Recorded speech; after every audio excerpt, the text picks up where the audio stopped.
मुंबई महापालिकेच्या सत्ता स्थापनेचा कार्यक्रम जवळपास निश्चित झाला आहे। महापौर पदाची उत्कंठा आता संपली असून केवळ अधिकृत घोषणा बाकी आहे।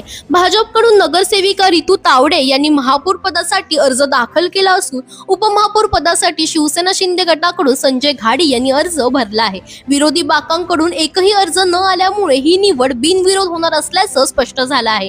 येत्या 11 फेब्रुवारीला विशेष सभेत महापौर आणि उपमहापौरांच्या नावाची अधिकृत घोषणा होणार असून यानंतर मुंबई महापालिकेची पहिली महासभा 16 फेब्रुवारीला होणार आहे। या सभेत सभागृह नेता आणि विरोधी पक्ष नेत्यांची नावे जाहीर केली जाणार आहेत। महापालिका निवडणुकीत सर्वाधिक जागा मिळाल्यामुळे भाजपचे गटनेते गणेश खनकर हे सभागृह नेते होतील, तर दुसऱ्या क्रमांकाचा पक्ष असलेल्या शिवसेना ठाकरे गटाच्या किशोरी पेडणेकर या विरोधी पक्षनेत्या ठरण्याची शक्यता वर्तवली जाते।